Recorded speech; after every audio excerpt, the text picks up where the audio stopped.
Infection वगैरे काही नाहीये, जखम भरून येईल आता, परंतु त्याला थोडा वेळ लागेल. किती वेळ लागेल डॉक्टर? आता ते कसं सांगता येईल. खरं तर या हातावर स्ट्रेस आलाय, त्यामुळे तुम्हाला हा त्रास झालाय. या हाताने काही जड किंवा काही फास्ट मुवमेंट केला होता का तुम्ही? नाही, तसं काय नव्हतं. पण त्यांना काय अडचण होईल का डॉक्टर? अडचण काहीच नाहीये आणि काळजीचे कारण काहीच नाहीये. फक्त त्याला स्ट्रेस घेऊ नका. तिथले टिश्यू हे नाजूक असतात, अजून ते तयार होत असतात. त्यावर तुम्ही स्ट्रेस दिला तर ते भरून यायला वेळ लागेल. आता आपण टाके काढलेलेच आहे, त्यामुळे फिजिओथेरपी घ्यायला काहीच हरकत नाही.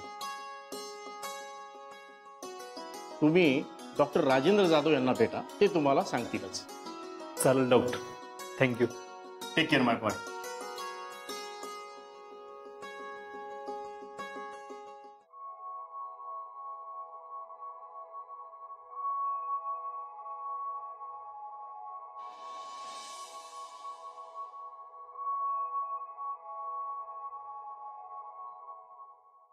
अहो, नफिसा मॅडमने फोन करा सांगितला होता. होय, करते ना फोन.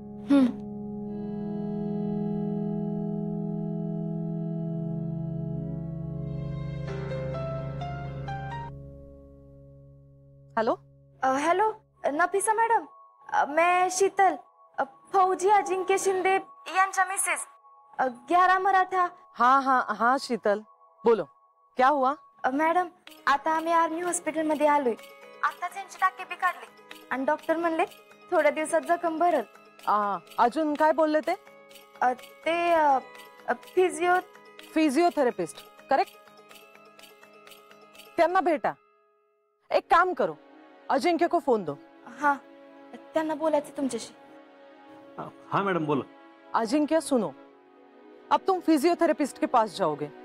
वो तुम्हें कुछ छोटे छोटे एक्सरसाइज देंगे और तुम्हें वही एक्सरसाइज फॉलो करने हैं. जी मॅडम. आता अजून जास्तीच्या प्रॅक्टिस करायच्या नाही. आता फक्त तुझे टाके काढलेत, अजून तुझी जखम पूर्ण बरी व्हायची आहे, समझे? जी मैडम. और एक बात, यहाँ से आगे यहाँ के डॉक्टर जैसा कहेंगे वैसे ही तुम्हें फॉलो करना है, इसीलिए उनकी हर एक बात याद रखना. Yes ma'am. गुड. अब आगे से सब कुछ अच्छा ही होगा. Yes ma'am. चलो, take care. Okay ma'am, thank you. Bye. काय म्हणला? काय नाही, ते म्हणले डॉक्टर सांगतील जसं कर, त्यांचं ऐक म्हणले आणि लगेच प्रॅक्टिसला सुरू करू नको म्हणले. आता त्यांचं तरी ऐका. हा, जायचं. चला. हे दुकान हो का, इथून ही बाकड्या सकट सगळं आहे.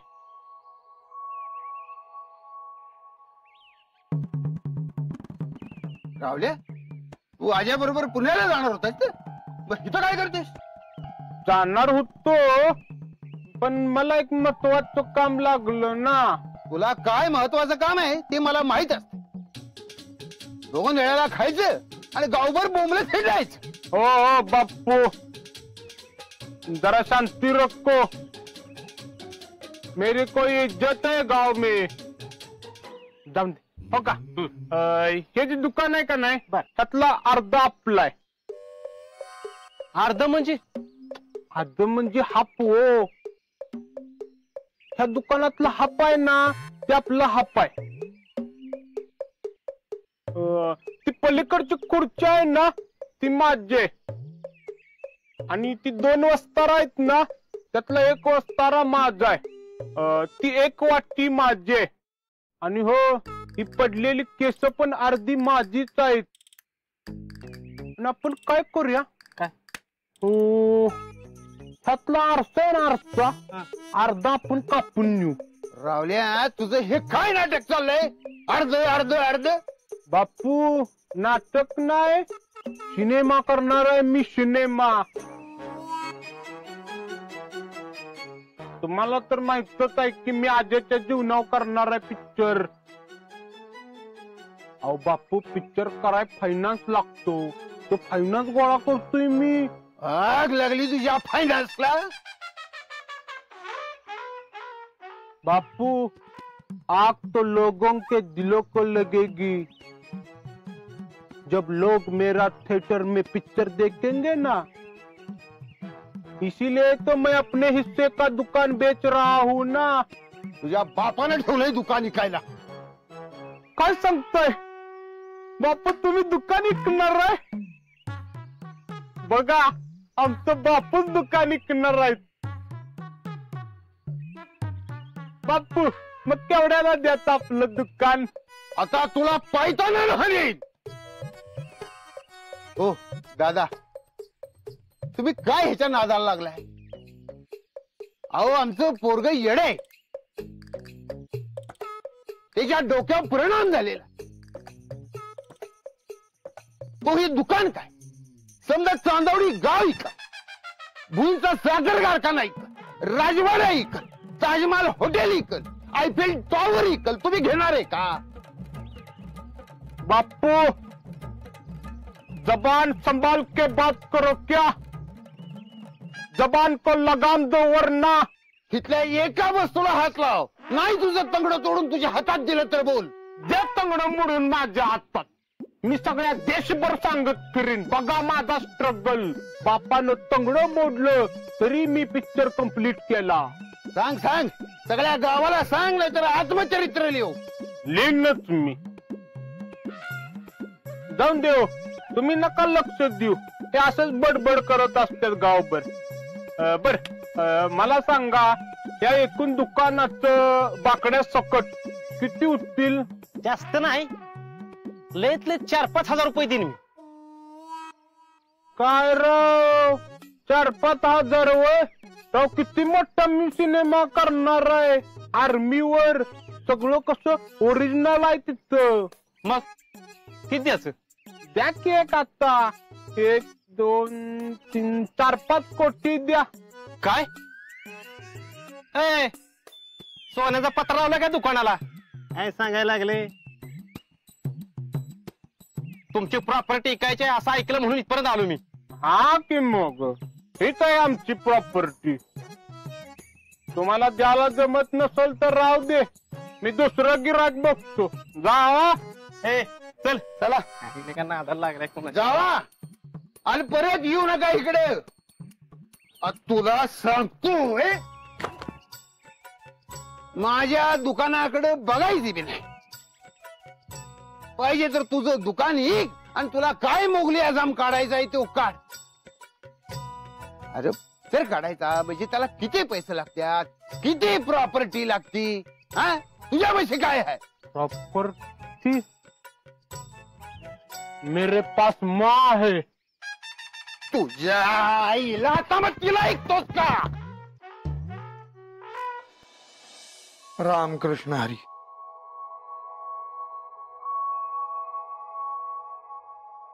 हे घ्या, जेवायला वाढू का? हा वाढ।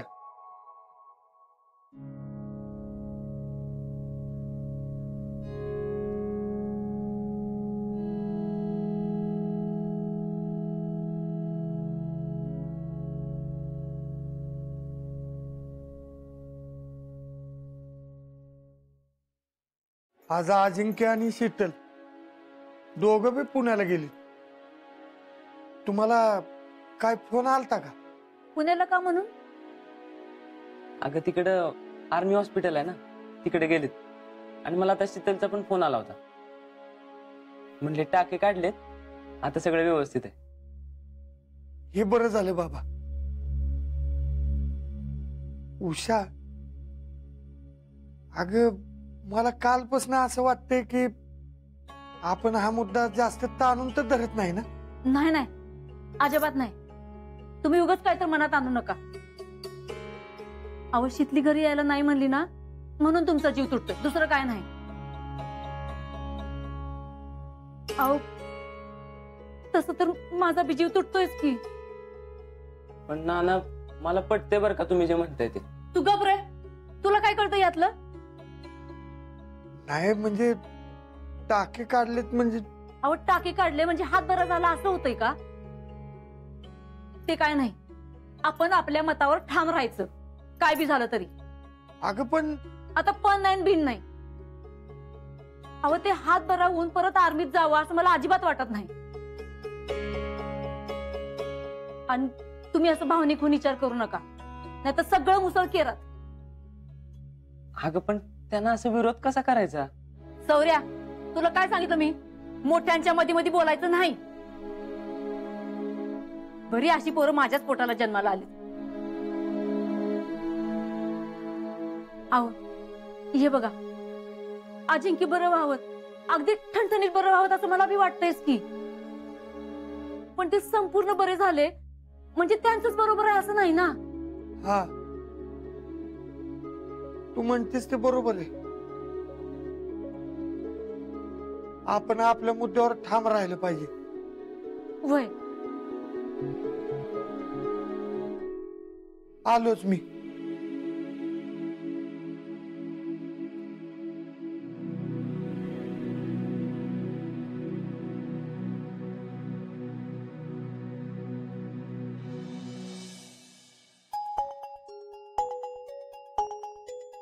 जिजे, अगं काय चाललंय तुझं? बस की जरा एका जागी शांत. अगं काय बस की एका जागी? हा, तुम्हाला कुणाला काय काळजी आहे का नाही? सकाळी आजन शीतल पुण्याला टाकं काढायला गेलेत. काय झालंय काय नाही, टाकं काढलं का नाही, काय चौकशी करूशी वाटते का नाही तुम्हाला कुणाला? तुला लय काळजी असेल तर मी एक काम करते, मी फोन लावून देते, मग तूच तुझं काय ते बोल. काय बाई पुरगे, आता आपलं ठरलंय ना व त्यांच्याशी बोलायचं नाही म्हणून. हाय का आता जिजे? अगं दोन्ही बाजूनी कसं ढोल वाजवतीस ग? आता नाही बोलायचं ठरलंय ना, मग बस की जरा गप. आणि तसं बी त्यांना एवढंच घरातल्यांची काळजी असते तर एखादा फोन करून सांगितलं असता. पण त्या राजा राणींना आपण घरातले वाटतो बी का नाही, ह्योच एक प्रश्न आहे. जेडे, उगाच काय ते बोललं कसं बघ. मग एवढं वाटत असतं ना तर केला असता त्यांनी फोन. आता बघू स्वतःहून एखादा तरी कॉल करतायत का. व्हॉट जयश्री, हा असं बोलतात का जिजींशी? हा, त्यांचा विचार तरी करा जरा. जिजी तुम्ही नका टेन्शन घेऊ, आम्ही फोन लावतो फौजींना. तुमच्या जीवाची घालमेल कळते आम्हाला. Hold on.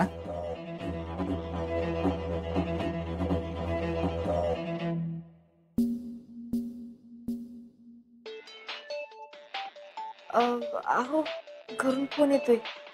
उचल की, काय म्हणतात बघ.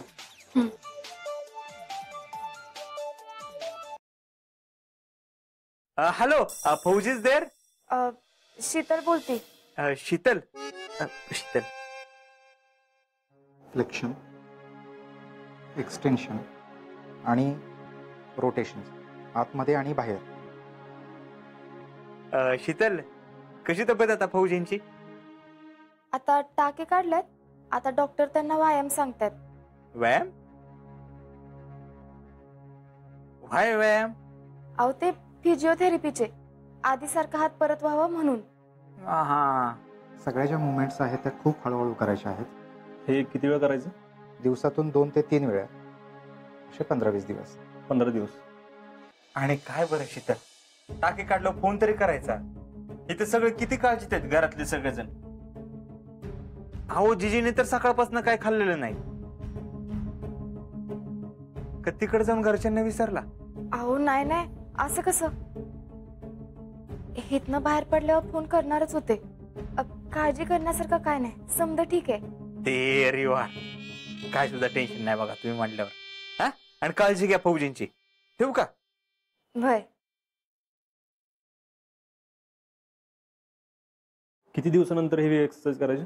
संपूर्ण रिकव्हरीला 2 ते 3 महिने लागतील. आता आपण हळूवारचे एक्सरसाइज पहिल्यांदा घेणार आहोत. त्यामध्ये 15 ते 20 दिवस हळूहळू एक्सरसाइज करायचे. जीजी, अहो हत्ती बोलवा, हत्ती. आता हत्तीवर साखर वाटली पाहिजे. काय झालं? काय झालं? आपले फौजी एकदम ठणठणीत बरे झालेले आहेत. टाके काढले, एकदम बरे आहेत. टेन्शन घ्यायचं काय कारण नाही, असं शीतल सांगत होते. बरं झालं बाई, देवच पावला म्हणायचा. देवा पांडुरंगा, माझ्या पोरांच्या पाठीशी असाच उभा राहा बाबा. मी काय म्हणतोय जीजी, फौजी एकदम ठणठणीत बरे झाले. हा आता परत त्यांना आर्मीत पाठवलं पाहिजे. हे बघा, तो विषय आता परत काढू नका. पोरग बरं झालं नवा, बेस झालं, आणि तो आता कुठे बी जाणार नाही. अहो जीजी, पण त्यांना तर वाटतं की त्याला काय बी वाटू देत, तो जाणार नाही म्हणजे नाही. जीजी अहो कशाला उगाच म्हातारीला त्रास देता तुम्ही? अहो जयश्री, आयुष्यात थोडा तरी फन पाहिजे. आता खरी मजा येणार. फौजी तिकडे बरेच झालेत खरं, पण त्यांच्या आयुष्यात संघर्षाचा वणवा पेटलाय. आपण फक्त साईडला उभं राहून गपचूप हात शेकत उभं राहायचं.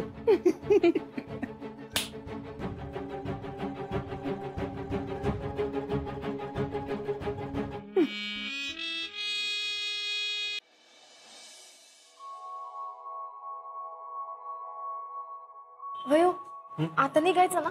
वय थांब, युनिट मध्ये फोन करून कळवतो. करा करा.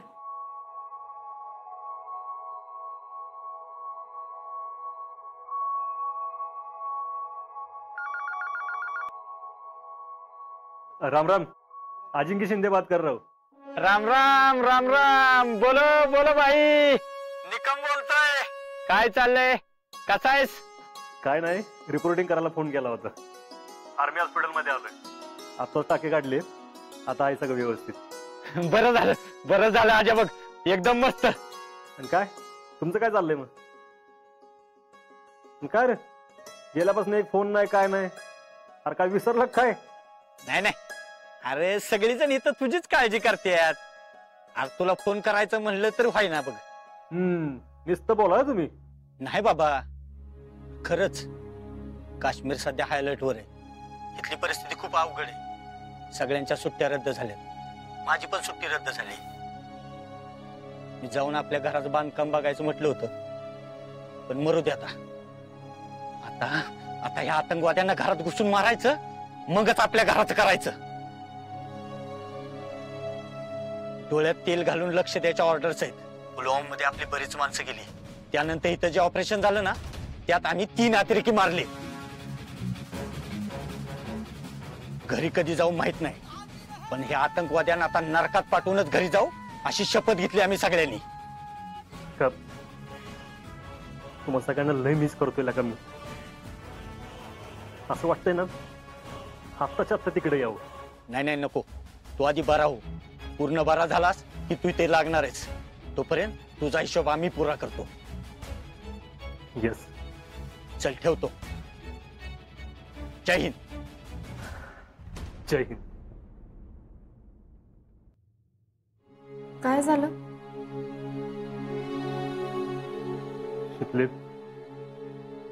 तिथली परिस्थिती लई वेगळी. कोणालाच सुट्ट्या नाहीये.